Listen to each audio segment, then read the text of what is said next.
আসসালামু আলাইকুম। আজকের এই ভিডিওতে আমরা আলোচনা করব লাইন কমান্ড। অটোক্যাডে আমরা লাইন কমান্ডটি দুই ভাবে সাধারণত নিতে পারি। আমরা একটি ভাবে নিতে পারি আমাদের কিবোর্ডে কমান্ড দিয়ে। সেজন্য আমরা সর্বপ্রথম লিখব এল লিখে একটা এন্টার দিব। দেন আমরা এরপরে যে কাজটি করতে হবে পিক দ্য ফার্স্ট পয়েন্ট, অর্থাৎ আমাদের প্রথম পয়েন্টটা সিলেক্ট করে দিতে হবে। তো আমরা এখান থেকে ভ্যালু দিয়ে দিতে পারি, অথবা এখান থেকে আমরা ডিরেক্ট একটা জায়গা থেকে সিলেক্ট করতে পারি। তো আমি এখানে সিলেক্ট করতে পারছি, তেমনটা আমার এখানে দেখতে পাচ্ছেন যে স্পেসিফিক ফার্স্ট পয়েন্ট লেখা আছে। এটা ডায়নামিক ইনপুট যদি আপনাকে অন করে থাকে তাহলে এমন নির্দেশনা দেখাবে। তো আমি ফার্স্ট পয়েন্ট ক্লিক করলাম। দেন আমি যখন এখানে নিচ্ছি দেখেন আমার একটা জিনিস ট্র্যাক করতেছে। তো আমার এই যে প্লট ট্র্যাকিংটা অন করা আছে বলে ট্র্যাক করতেছিল, এখন অফ করে দিলে দেখেন আর ট্র্যাক করতেছে না যে লাইনটা সোজা আছে নাকি। আর এখানে আরেকটা আছে আমাদের, যেটা হচ্ছে অর্থমূল। অর্থমূল অন করলে এটা শুধুমাত্র সোজাতে কাজ করবে, অর্থাৎ 90 ডিগ্রি, এর বাইরে সে কোনো বাঁকবে না। এভাবে আমি আমার মতো বিভিন্ন জায়গায় ক্লিক করতে পারি।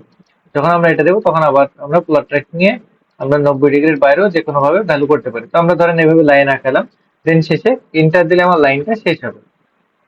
এটা একটা পদ্ধতি। আরেকটা পদ্ধতি হচ্ছে আমাদের এই যে রিবনে দেখেন লাইন আছে, আমি যদি এটাতে ক্লিক করি তাহলে আমার এই লিঙ্কটার লাগবে না। দেন আমি এখানে ফার্স্ট পয়েন্ট, দেন আমার যে পয়েন্ট আমরা দিতে চাচ্ছি যতগুলো, দেন শেষে আমরা এবার ইন্টার অথবা স্পেস এই দুটো বাটনের যে কোনো একটা চাপলে লাইনটা শেষ হবে। আমরা এই লাইনটা শেষ করার ক্ষেত্রে অনেকগুলো অপশন দেখতে পারি। আমরা দেন এর পরে আমরা যখন শেষ করবো রাইট বাটন ক্লিক করে আমরা যদি ইন্টার দেই তাহলে শেষ হতে পারে। আর অটোক্যাডে একটা কমান্ড নিয়ে কাজ করার পরে আমি যদি আবার সেম কমান্ড নিয়ে কাজ করি তাহলে আমি বারবার ওই কমান্ড না লিখে জাস্ট ইন্টার প্রেস করলে বা আমরা হচ্ছে স্পেস বাটন যেটা প্রেস করলে আমরা ওই কমান্ডটা আবার শো করে।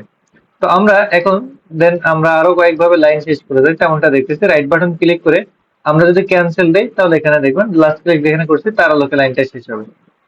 এছাড়াও আমরা আরো কয়েকটা পদ্ধতিতে লাইন কমান্ডটাকে শেষ করতে পারি। সেটি হচ্ছে এখানে দেখেন আমাদের ক্লোজ আছে, আমরা যদি ক্লোজ ক্লিক করি সাপোজ, বা আমি ধরেন বাইরে আবার ক্লিক করলাম তাহলে আমার কমান্ডটা কাজ করবে। সাপোজ আমি এখানে ক্লিক করলাম, এখন আমি যদি রাইট বাটন ক্লিক করে এখানে ক্লোজ দিই তাহলে আমার যেখান থেকে লাইনটা শুরু হয়েছিল সেখানে শেষ হবে। যে ক্লোজ বাটন ক্লিক করলাম দেখেন আমি এখানে কিন্তু আমার এতটুকু সংযোগ করি নাই, কিন্তু ক্লোজে আমরা ক্লিক করে এখানে যেখান থেকে শুরু সেখানেই শেষ হয়।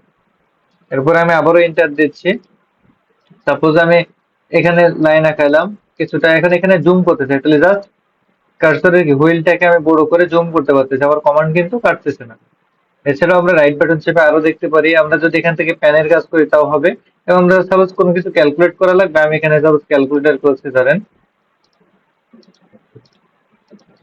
আমি এখান থেকে কোনো একটা ভ্যালু ক্যালকুলেট করে নিলাম। দেন এখন আমি যদি এখান থেকে ক্লোজ করি তবুও দেখেন আমার কমান্ডটা রয়ে গেছে। আমি যতক্ষণ ইন্টার বা স্পেস বা এরকম কোনো মাধ্যম দিয়ে শেষ না করবো ততক্ষণ আমাদের এভাবে চলবে। আমরা এখান থেকে প্যানের কাজ, আমি যদি এখন প্যানের কাজ করি এখানে চাপ দিয়ে ধরে এই যে দেখেন এভাবে প্যান করতে পারবো। দেন আমি ফাইনালি ইন্টার অথবা স্পেস বা এই যে পদ্ধতিগুলো দেখালাম সেটা দিলে আমার লাইনটা শেষ হবে। আমরা এভাবে লাইন আঁকতে পারি। এখন আমরা চাচ্ছি যে না, আমাদের লাইনটাকে আমরা একটা ভ্যালু দিয়ে আঁকাবো, অর্থাৎ আমি একটা মান দিব, সে সেই মানে কাজ করবে। তাহলে আমরা সর্বপ্রথম একটা লাইনের জন্য এল ইন্টার দিলাম, পিক দ্য ফার্স্ট পয়েন্ট। এখন আমি এইখান থেকে বলতেছি লাইনটা হবে 5 ফিট। তাহলে আমরা যেহেতু ইউনিট সেটিং করছি, ইউনিট সেটিং এর করার জন্য আমি 5 ফিট, বা আমি যদি ইঞ্চিতে যদি লিখি তাহলে আমি 60 লিখে 60 লিখে আমি যদি ইন্টার দেই তাহলে দেখেন সে বরাবর লাইনটা যেখানে যে আমার 60 ইঞ্চি হয় সেই জায়গায় চলে গিয়েছে। 60 ইঞ্চি মানে আমার কত ফিট? 5 ফিট। বা আমরা যদি সরাসরি এখান থেকে একটা লাইন লিখে আমরা যদি ফিট চিহ্ন দিতে চাই, ইঞ্চি যদি আমার একক সেট করে থাকে তবু আমরা ফিট দিতে পারি। সাধারণত আমি 2 ফিট নিব। যদি আমরা 2 ফিট নিতে চাই তাহলে আমি এখানে সাপোজ 3 ফিট নেবো, তাহলে লিখে আমরা ইন্টার বাটনে ঠিক আগে যে বাটনটা আছে এটাতে একটা চাপ দিলে দেখেন এখানে একটা চিহ্ন দেখতে পাচ্ছেন। আমি যদি দেখাই, দেন আপনারা কি করবেন, সাধারণত আমি লিখে এই চিহ্ন দিয়ে দেন ইন্টার দিলে এটা 3 ফিট হবে। আচ্ছা, দেন আমি ইন্টার দিলাম তাহলে শেষ। এভাবে আমরা ভ্যালু দিয়ে একটা লাইনের মাপ দিতে পারি। এখন আমরা একই সাথে আমরা একটা লাইন আঁকাবো এই রেফারেন্সে, সাপোজ এখান থেকে আমরা এই দিকে আঁকাইলাম। আচ্ছা, এখান থেকে আমরা আরেকটা লাইন আঁকাবো এই দিকে কোনো একটা মান এবং অ্যাঙ্গেল, মানে আমরা একটা লাইন আঁকাবো যে এত ফিট কিন্তু এত ডিগ্রি অ্যাঙ্গেল হইতে হবে এখান থেকে। তাহলে আমরা যদি এখান থেকে এইদিকে বা এইদিকে যে কোনো দিকে আঁকাইতে চাই সমস্যা নাই। আমরা সর্বপ্রথম আমাদের এখানে দেখেন এই যে আমরা ভ্যালুটার এটা কিন্তু নাড়াচাড়া করতেছে, বাট যে ডিগ্রিটা দেখেন আমাদের কোনো এডিটের অপশন পাচ্ছি না, এটা এডিট করতে পারলেই আমরা কিন্তু দিতে পারবো। সেজন্য আমি সর্বপ্রথম এইদিকে ধরেন সাপোজ 30, আমি হচ্ছে 2.5 ফিট দিচ্ছি এদিকে, 2.5 ফিট এটা আমার হচ্ছে দৈর্ঘ্য হবে।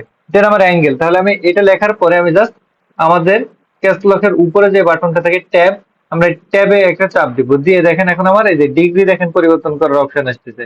আমার এই ভ্যালু কিন্তু আর পরিবর্তন হচ্ছে, কিন্তু ডিগ্রিটা, তো আমি এখান থেকে ডিগ্রি যদি লিখে দেই যে আমার ডিগ্রিটা হবে হচ্ছে 40, তাহলে 40 লিখে আমি এন্টার দিলাম, তাহলে কি হলো দেখেন এটা এইখান থেকে সে 40 ডিগ্রি অ্যাঙ্গেলে হলো। এখন আমি এইখান থেকে যদি একটা ভ্যালু নেই এবং এখানে যে ডিগ্রি বলে দিব, এভাবে আমরা কি করতে পারবো, সেই ডিগ্রি অনুসারে ভ্যালুটা নিতে পারবো।